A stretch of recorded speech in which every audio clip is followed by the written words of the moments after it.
tonight I thought I would carry on a little bit more on the topic of cultural control, cultural creation, the indoctrination techniques which are used upon the public of every country. And it's done through ancient sciences going back many, many thousands of years. Albert Mackay, or Mackey, as I like to pronounce him over here, wrote a 2-volume book on Freemasonry, encyclopedia. And as always, you have to read between the lines, and the more widely read you are on other books and topics, the more you will see the hidden meanings behind what he's saying. Joe Average typically takes the exoteric at face value, which is amazing enough, really, and it's written in such a way as that they'll take that information and run with it, but never suspect that there's something else beneath it. And that's how Freemasonry works. That's how all religions work. There are millions of people every year looking for answers, and because of the culture they're born into, where you buy what you want, they pay lots and lots of money to buy all the books that flood out onto the bookstores, onto the shelves for them to grab up and gorge themselves with, always promising to change them into something better because they're not happy with themselves to begin with. And the charlatans at the top understand this, and that's why these books appear, many of which are fairly cheap but costly to produce, which tells you there's a reason, another reason for them being on the shelves, of being supported elsewhere by unseen people. Because this is all part of the culture creation as we leave the old and go into the new. You must remember there are many layers of revealing, and the word reveal means to reveal. It comes from the same root word as veil, to veil. So you're revealing the secrets as you expose lower understandings. And that's all the people get who go to the cultish groups, which are now authorized to exist.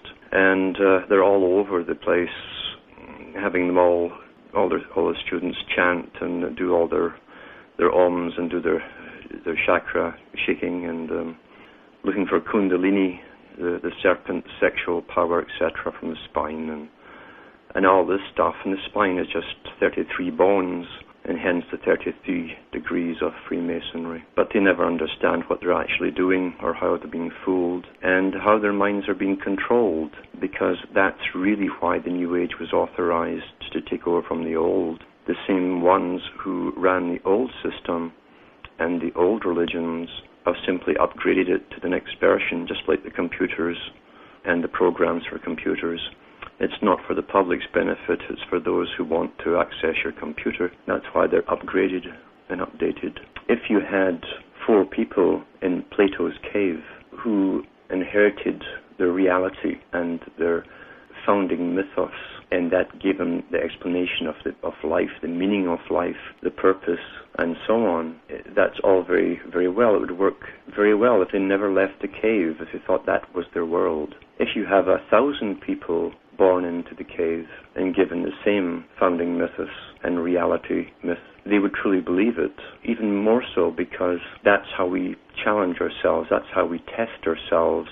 We bounce our ideas, which aren't ours at all, off our neighbors and friends, and if they answer in the same way, you think you're perfectly sane, and it just means that you would pass the quality approval stamp of the manipulators, those who have given you your reality. We've all been born into massive, pretty well all-pervasive propaganda on almost every topic. The little bits of truth we get are vastly distorted for other purposes and reasons.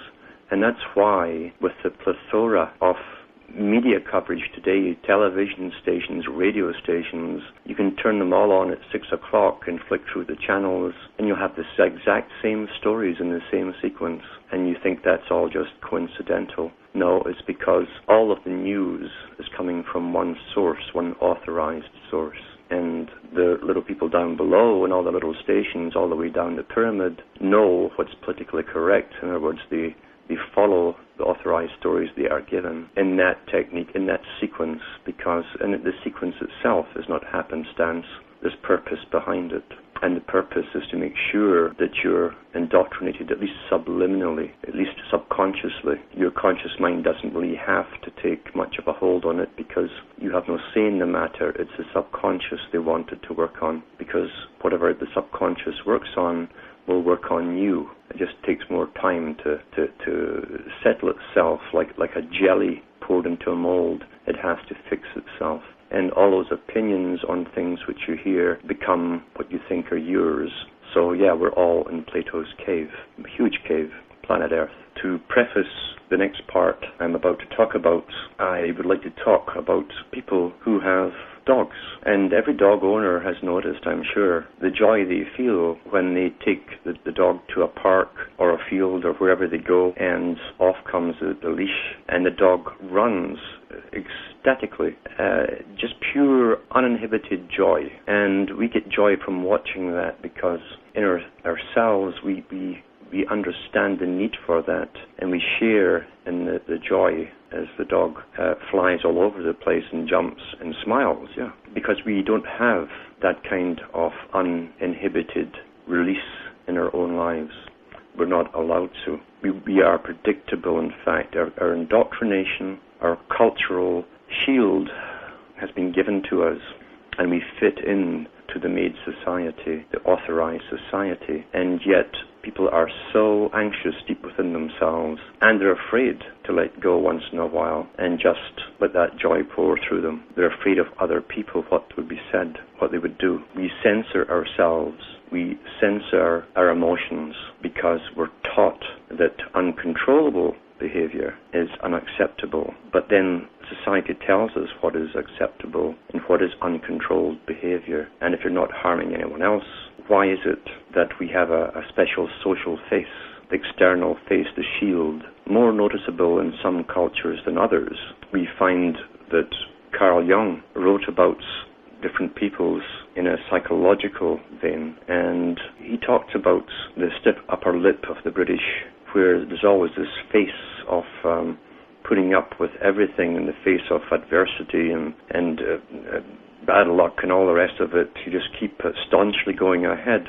But then he jumped to China and Japan, where their social indoctrination has gone to an even further extreme, where there's a mask put on, a social mask, where people try not to even look in each other's eyes in the street, because eye contact is a statement in a sense.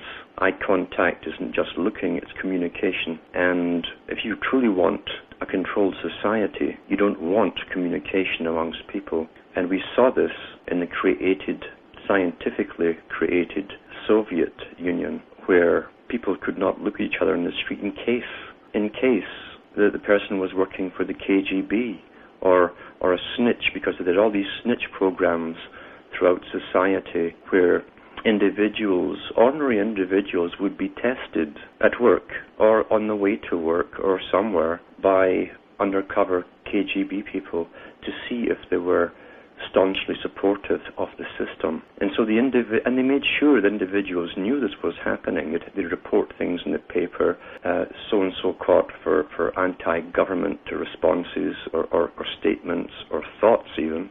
And now we're using this term too here, anti-government. That crept in about the mid-90s. That was no mistake, because we've adopted all of the techniques of the Soviet strata and system in the rest of the world. The Soviets were terrified to make eye contact, so everyone looked drab, they dressed drabbily, and they kept their eyes on the sidewalk, on the pavement as they walked along, with their scarves there and their eyes just peering down. A great population for all the aerial spraying that we now have, and because they never look up to see it, I suppose.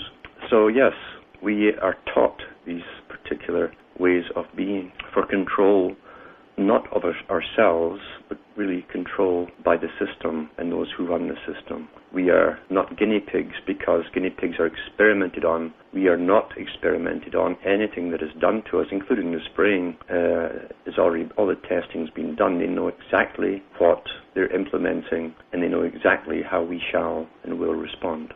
So children, when they're tested early on, and this has been known for an awful long time, they're tested with various tests to see what they think of the adult world.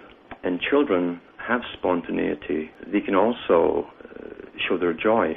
And to parents' chagrin, it's usually at the wrong time. It's very noisy, almost hysterical to the parents' indoctrinated culture, because we're taught always to be in control of ourselves and to always hide our emotions, at least subdue them, unless you're drunk at a party. It's okay to be uninhibited then. But children don't know these social rules, which again came from the top by those who've been taught the mysteries of the ages to use people and control people for their own ends.